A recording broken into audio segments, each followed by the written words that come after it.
नमस्कार, आपकी बात छत्तीसगढ़ में आप सभी का स्वागत है। आपके साथ मैं हूं अभिलाष मिश्रा। छत्तीसगढ़ में 10 जिलों के 15 नगरीय निकाय के लिए मतदान पूरा हो गया आज, लेकिन इस दौरान कई जगह जमकर बवाल मचा। कहीं फर्जी मतदाता का मुद्दा उठा तो कहीं प्रशासनिक मशीनरी के दुरुपयोग के आरोप लगे।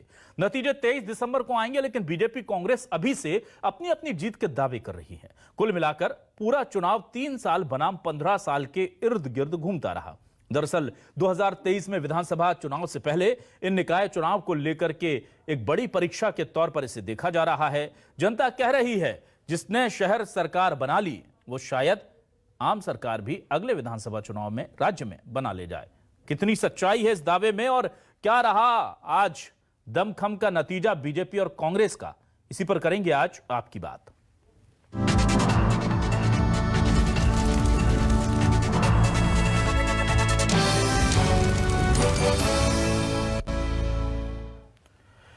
तो आपको बता दें कि नगरीय निकाय जो चुनाव हुए वो 15 नगरीय निकायों के लिए हुए, 10 जिलों में हुए। लेकिन जहां मामला गरमाया वो तस्वीरें बड़ी हैरान करने वाली थी। 2-3-4 जगह से ऐसी तस्वीरें आई जिसमें लगा कि बवाल हो रहा है। इन तस्वीरों को देखकर आपको लगेगा नगरीय निकाय चुनाव में बवाल ही बवाल है।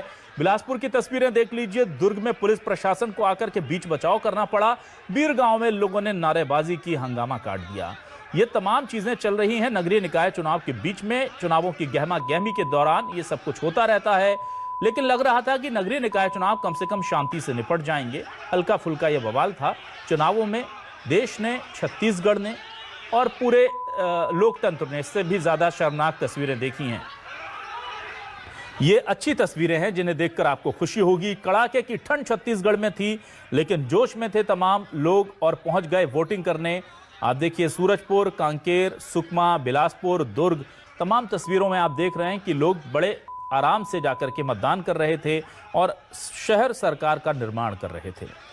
अब हम सीधे चलते हैं, आपको सुनाते हैं वो बयान जिसमें आपको पता चल जाएगा कि कांग्रेस और बीजेपी इन चुनाव को लेकर के कितनी संजीदा है।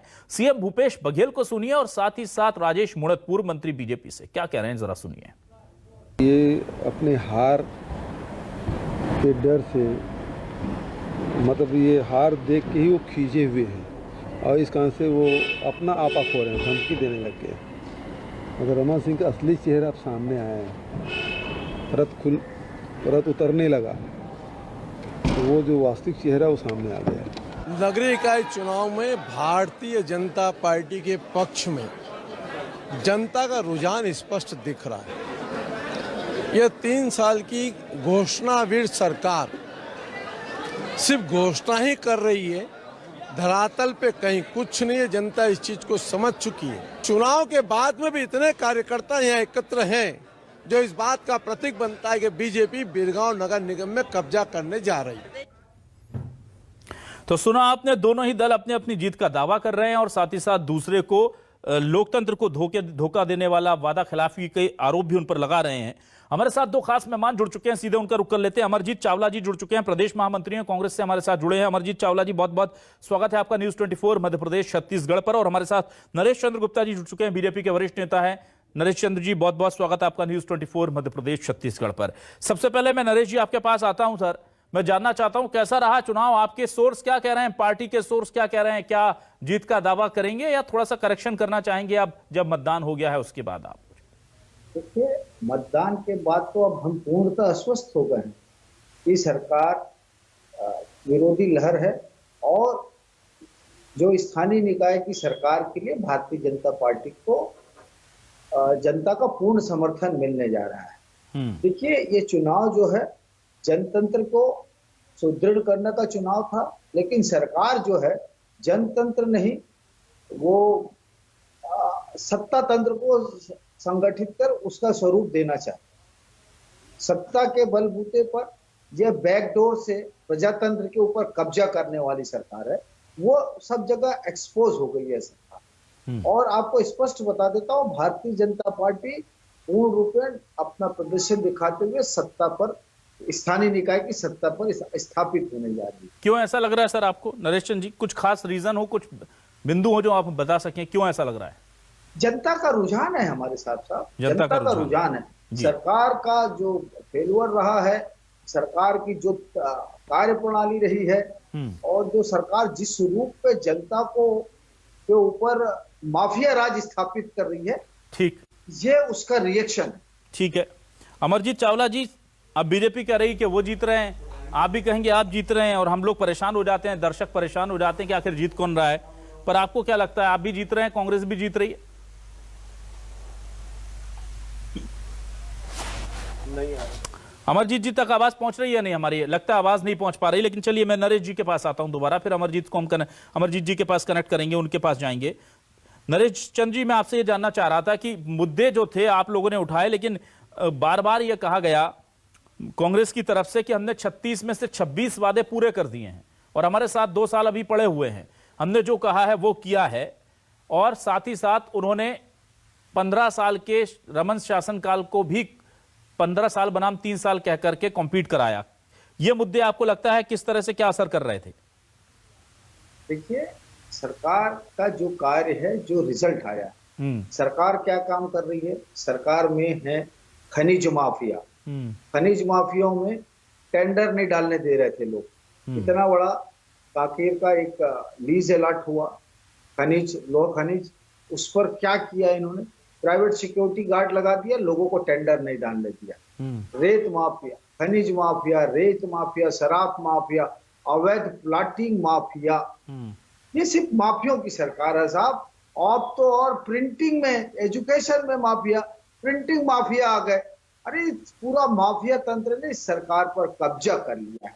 यदि ये सोचते हैं हमने अपनी मांगे पूरी कर दी, तो रायपुर में स्थिति ये हो गई है कि धरना स्थल छोटा पड़ने लग गया है। एक के बजाय 3 से 5 धरना स्थल की लोगों ने मांग कर ली है। यदि सरकार की कार्यप्रणाली से लोग इतने संतुष्ट होते तो ये स्थिति नहीं होती। अब सरकार की कार्यप्रणाली का एक और दूसरा नमूना बताऊं तो चुनाव को इफेक्ट करने वाला है सीधा सीधा।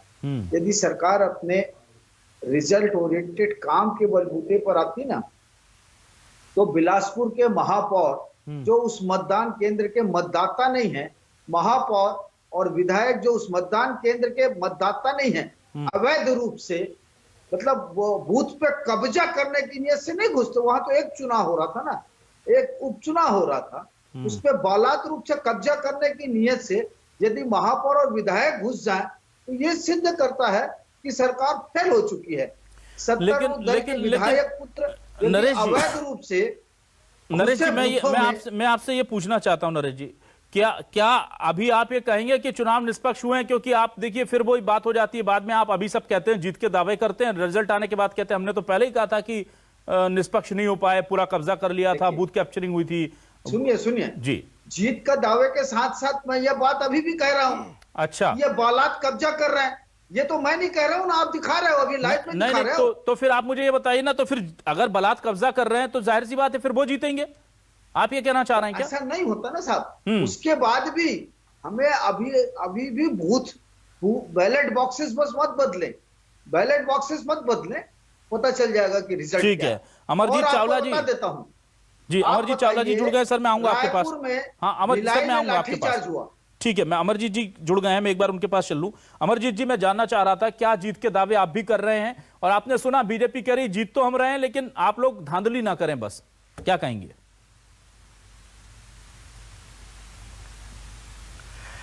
देखिए, ऐसा है कि हमारी सरकार बनने के बाद हम लगातार सारे उपचुनाव जीते। हमारा 10 में से 10 नगर निगमों में हमारा महापौर है। आप ये बताएं, हम दावे नहीं करते। दावे इसलिए नहीं करते कि दावे करने की जरूरत उनको पड़ती है जिनका जनता के साथ सतत संपर्क ना हो। हम तो देखिए, परम पूज्य गुरु घासीदास बाबा जी की जयंती मनाने जा रहे हैं। हम लोग लगातार 18 तारीख से मना रहे हैं, पूरे मंथ भर बनाएंगे। मनखे एक समान की विचारधारा पर चलने वाली ये सरकार है। हम विकास की बातों के साथ, सकारात्मक के साथ, हमने जो कार्य किए हैं 3 साल के, उसको लेकर हम जनता के बीच जा रहे हैं। और दावा नहीं, हमको तो विश्वास है कि जनता का आशीर्वाद जैसे विधानसभा चुनाव में हमको मिला, भूपेश बघेल जी ने पिछले 3 वर्षों में जो लगातार गरीब जनता के लिए, व्यापारियों के लिए, युवाओं के लिए, छात्रों के लिए, महिलाओं के लिए जो काम किए हैं, शिक्षा स्वास्थ्य के क्षेत्र में जो काम किए हैं, लोगों को रोजी रोटी देने के लिए रोटी, कपड़ा और मकान जैसे मूलभूत सुविधाओं की जो विकास की जो बयार बही है, गढ़बो नवा पीएम ने भेजे थे वो चले गए। आपके वादों को लेकर अमरजीत जी ये कहते हैं, बीजेपी कहती है मिलेगा कि आधे वादे भी पूरे कर ली है, और इसीलिए हार स्वीकार करने के बाद ये इस तरह की बातें कर रहे हैं।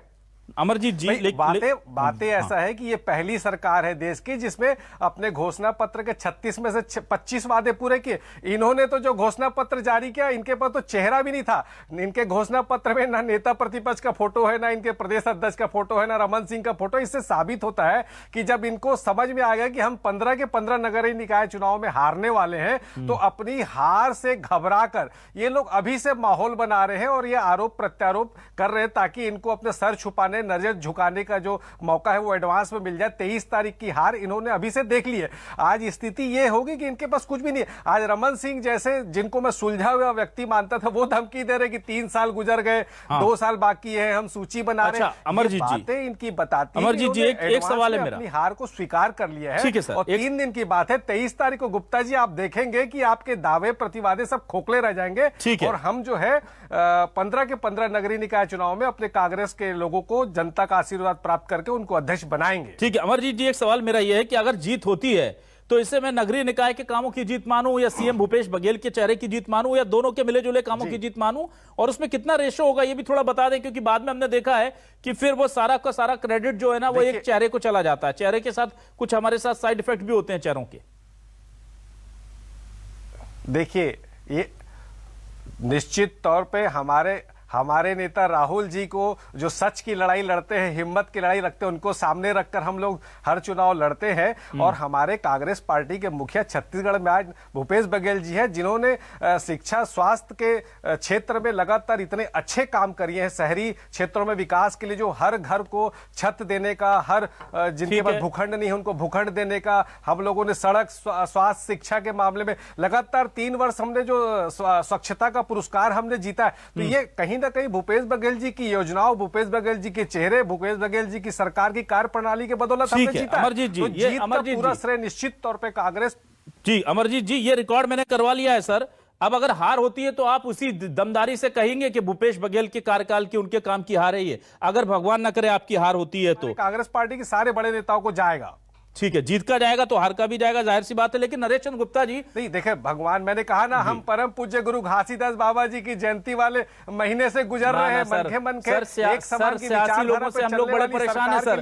जब जीतते हैं तो बोलते हैं कि हमारी जीत थी, हमारे चेहरे की जीत थी, बड़े नेता की जीत थी, और हारते हैं तो स्थानीय लोगों पर फीका फोड़ देते हैं। साथ है क्योंकि हम गरीबों के लिए काम कर रहे हैं। ना चावला जी, अभी देखिएगा अगर कोई भी एक आध सीट भी इधर उधर हो गई ना तो स्थानीय नेता, प्रत्याशी चयन, उनके बैकग्राउंड, इन पर बातें आ जाती। कोई तब सीना ठोक के नहीं बोलता कि ये बघेल सरकार के हार है।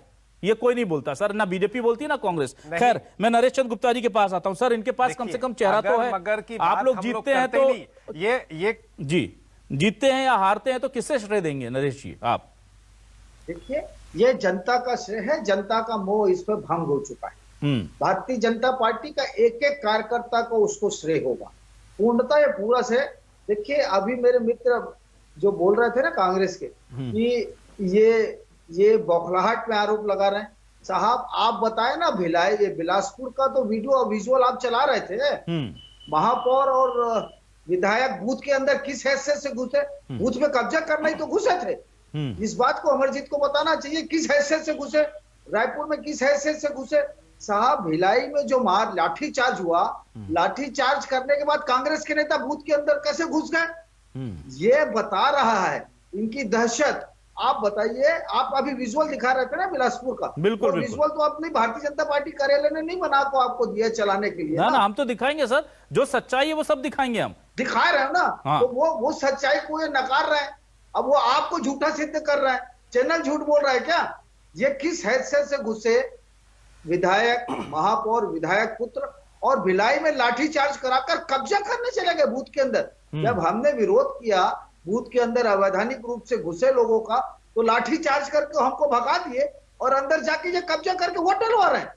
सीसीटीवी कैमरा क्यों बंद हुआ, इस बात की फोरेंसिक जांच कराएगी सरकार। बिरगांव में, आप बिरगांव में बताओ, एक घर 2400 स्क्वायर फीट का प्लाट, उसमें 240 मतदाता। ना सर, आपने उसकी शिकायत कर तो ली। ना उसके लिए सर, उसके लिए आपके पास केंद्रीय निर्वाचन आयोग के दरवाजे खुले हैं। नरेश चंद्र गुप्ता जी, बीजेपी इस पूरे मामले पर सियासत कर रही है। ना गुप्ता जी, आप मुझे बताइए, केंद्रीय निर्वाचन आयोग तक आप जा सकते थे, किसी ने रोका सर आपको? जाइए ना। तो केंद्रीय चुनाव आयोग का इससे कोई लेना देना नहीं है। क्यों? आप शिकायत सुप्रीम कोर्ट में कीजिए। चुनाव आयोग को साहब देखिए, आज तथ्य की बात करिए। आज तथ्य आप बताइए, 2400 स्क्वायर फीट के प्लाट में 1800 स्क्वायर फीट बना है, उसमें 240 मतदाता होंगे।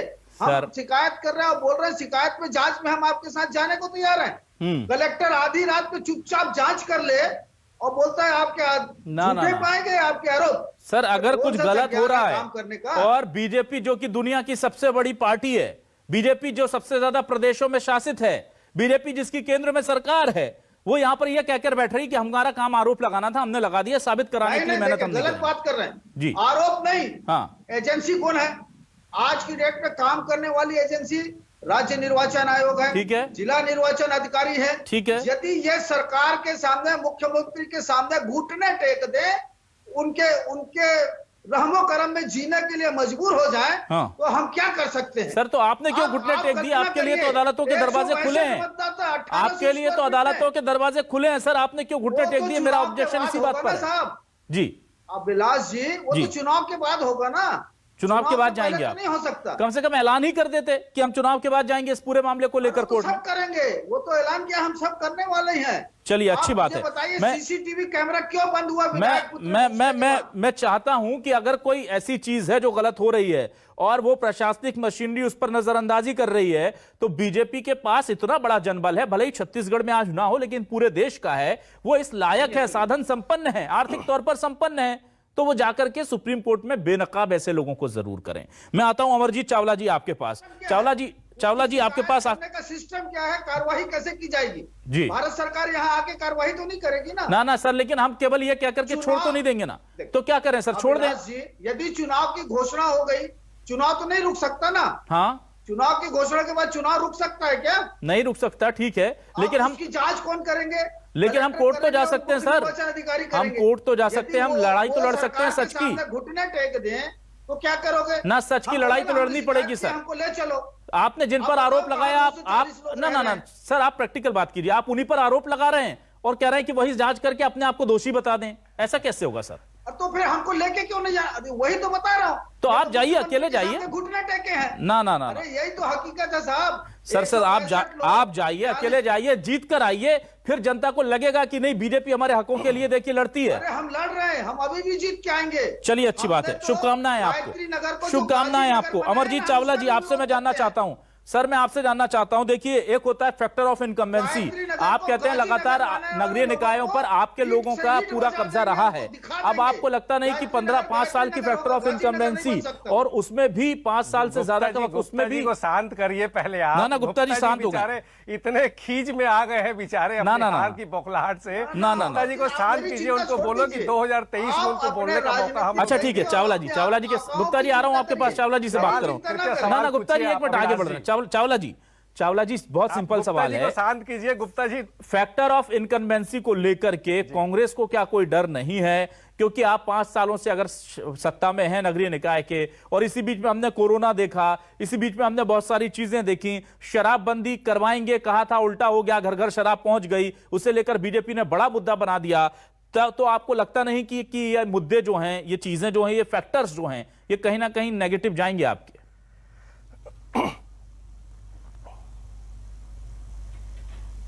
देखिए, मैं सिर्फ इतना बोलना चाहूंगा कि तस्वीर में रंग भरने से तस्वीर नहीं बदलती, और नियत हो साफ तो नियत नहीं बदलती। हम जानते हैं हमारी बातों में अमृत नहीं, पर हमारी बातें आपस में जहर नहीं घुलती। अरे जो कांग्रेस की सरकार छत्तीसगढ़ में लगातार सुरक्षा, विश्वास और विकास को लेकर चल रही है, वो इतनी अच्छे, हमने बिजली बिल हाफ किया, हमने आत्मानंद स्कूल के रूप में हमने शिक्षा का स्तर इतना अच्छा बढ़ाया, हमने संपत्ति कर में छूट दी, हम लगातार स्वच्छता में 3 वर्ष में लगातार 3 सालों से ये लगातार हमको पुरस्कार मिल रहा है। हमारे मुख्यमंत्री गढ़बो नवा छत्तीसगढ़ की परिकल्पना को साकार कर रहे हैं। हम इतनी अच्छी योजना, हमको किस बात का डर? डरता तो वो है जिसके मन में चोर होता है। ये हम दो हमारे दो की सरकार है, ये अडानी अंबानी से ऊपर कुछ सोच नहीं सकते। ये बिलासपुर के एक उपचुनाव का आरोप लगा रहे। अरे मैं इनसे पूछना चाहता हूं गुप्ता जी, भिलाई में नारे लगे रमन सिंह वापिस जाओ, तो उसके बारे में आपको क्या कहना है? ये नारे क्यों लगे? ये नारे सिर्फ इसलिए लगे क्योंकि अब छत्तीसगढ़ की जनता जान गई है कि जिसकी सरकार में पेट्रोल डीजल 100 के पार, खाने का तेल 200 के पार और गैस 1000 के पार हो गई। महंगाई में ये सरकार जनता को कुछ भी लाभ देने की स्थिति में नहीं है, तो इनका असली चेहरा अब सामने आ गया है। तो इस बात का एहसास कहीं ना कहीं भारतीय जनता पार्टी के लोगों को हो गया है। उससे घबरा कर ये लोग क्या कर रहे हैं, अपनी हताशा, ये अपना भड़ास, ये अपना फ्रस्ट्रेशन निकाल रहे हैं। और 23 तारीख को जब जो परिणाम आने वाले हैं, उस परिणाम का इनको आभास पहले से हो गया है। तो उस परिणाम के अपमान से बचने के लिए ये इस तरह के ढकोसले कर रहे हैं। रमन सिंह सरेआम धमकी दे रहे हैं कि 3 साल निकल गए हैं, कलेक्टर एसपी 2 साल बचे हैं।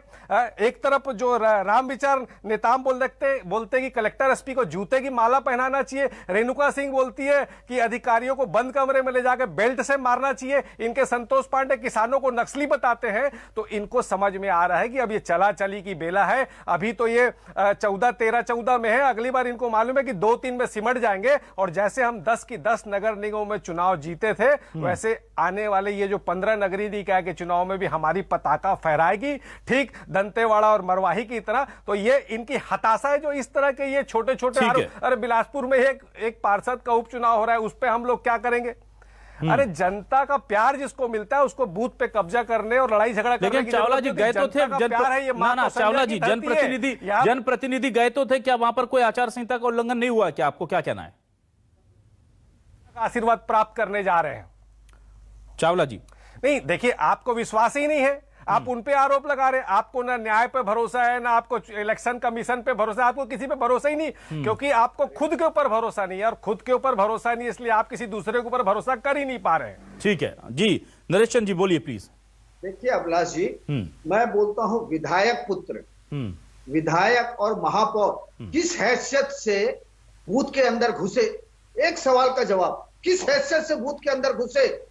कोंडा गांव में किनका नाम काटा गया? 270 मतदाताओं का जो मतदान कर चुके, जिनका नाम था, क्यों काटा गया? रिसाली में क्या हुआ? भिलाई में क्या हुआ? कैसे मारपीट की जा रही है, गुंडागर्दी की जा रही है? ठीक है, आप सोचिए 3 घंटा ट्रैफिक बंद करके मुख्यमंत्री चुनाव प्रचार करेंगे। ये सत्ता का दम है। आप अमरजीत जी किस हैसियत से आपके महापौर घुसे थे? जो चैनल दिखा रहा है, आप जिस चैनल में बैठे वो अभी दिखा रहा है, मैं बोल रहा हूं उस समय भी दिखा रहा है। किस हैसियत से घुसे थे? क्या ऐसे विधायक और महापौर के खिलाफ जो प्रजातंत्र को अपकृत करने का अपहृत किया है, उसके खिलाफ कार्रवाई करोगे? आप बोलिए, आप पे दम है और प्रजातंत्र का ऑनर करना चाहते हो, तो इस पे आपके कार्रवाई करके बताओ। यदि अमरजीत चावला जी कुछ कहना चाहेंगे सर आप? और कांग्रेस पार्टी प्रजातंत्र का ऑनर करना चाहती तो कार्रवाई की घोषणा करो आप। ठीक है, चावला जी कुछ कहना चाहेंगे? आप बड़ा आरोप लगा रहे हैं नरेश चंद्र जी। गुप्ता जी आराम से एक गिलास पानी पीजिए। आप मेरे वरिष्ठ हैं, मैं बहुत सम्मान करता हूँ। गुप्ता जी शांत हो जाइए, आप अपनी हार स्वीकार। बोलने दीजिए गुप्ता जी, आपने सवाल दे दिया, जवाब ले लेते हैं जी। मिश्रा जी, हाँ बोलिए। अभिलाष भाई चुप कीजिए, मैं इनको एक ही बातों का जवाब देना चाहूंगा। बोलिए, अपना जवाब दे दें सर, वक्त कम हो रहा है। मेरी सहानुभूति है भारतीय जनता पार्टी के साथ। आप हमको कानून की बात, अरे ये छत्तीसगढ़ प्रदेश है जिसके माननीय मुख्यमंत्री भूपेश बघेल जी हैं, जिन्होंने न्याय। गुप्ता जी सुन लीजिए गुप्ता जी, सुन लीजिए मेरी बात, आप सुन लीजिए। ये महात्मा गांधी के अहिंसा के रास्ते में चलने वालों की पार्टी है, ये सावरकर की पार्टी नहीं है। सुन लीजिए चावला जी, ठीक है गुप्ता जी, आप एक मिनट, नरेश गुप्ता जी, मैं आंसर ले रहा हूं, प्लीज आप एक मिनट शांत रहिए। चावला जी कृपया उस सवाल का जवाब दें सर, क्या कोई कार्रवाई करेंगे आप? जी देखिए अभिलाष भाई जी, देखिए इस प्रदेश में जिसके मुखिया किसान पुत्र माननीय भूपेश बघेल जी हैं, जिन्होंने जब न्याय की और कानून व्यवस्था की बात आई तो उन्होंने अपने पिताश्री को भी जेल डालने से गुरेज नहीं किया। गुप्ता जी कहानी नहीं है, इतिहास गवाह है, न भूतो न भविष्यति। ऐसा महान मुख्यमंत्री इस प्रदेश का मुखिया है। जब कानून और न्याय की बात आई तो उन्होंने अपने पिताजी को जेल में डालने से 1 मिनट नहीं सोचा। तो आप याद रखिए कि इस प्रदेश की सुरक्षा के लिए, इस प्रदेश के जनता के लिए जब भी कानून और न्याय व्यवस्था की बात आएगी तो हमारे मुखिया को, चलिए ठीक है, कुल मिलाकर के ये ऐसी तस्वीरें हैं जिसको लेकर के बीजेपी माइलेज लेना चाहती है और कांग्रेस इससे बचना चाहती है। जाहिर सी बात है, तस्वीरें कई बार ऐसी आ जाती हैं, लेकिन जनता की अदालत से कोई नहीं बच सकता। बीजेपी और कांग्रेस दोनों के दावे एक तरफ हैं, जनता ने खेला कर दिया है। नगर निगम, नगरीय निकाय के जो चुनाव हैं उसको लेकर जनता फैसला कर चुकी है। अब बीजेपी को डर है कि इस खेला के बाद उनके साथ कोई और खेला ना हो जाए। बीजेपी कह रही कि जीतेंगे हम, पर साथ ही साथ कंडीशन अप्लाई वाला स्टार लगा दिया, अगर सब कुछ ठीक रहा तो। मतलब अगर हारते हैं तो उसकी तैयारी पहले है। और कांग्रेस तो वो बिल्कुल पूरी तरह से इसे कहते हैं कि फुल ऑफ कॉन्फिडेंस है कि हम ही जीतेंगे, हारने की बात ही नहीं कर रहे। 2 दिन और इंतजार कर लेते हैं और उसके बाद दोनों ही सियासी दलों से बात करेंगे। बहुत बहुत शुक्रिया अमरजीत चावला जी, नरेश चंद्र गुप्ता जी, हमारे इस डिबेट में शामिल होने के लिए। आप दोनों मेहमानों का बहुत बहुत शुक्रिया। हमारे तमाम दर्शकों का भी शुक्रिया।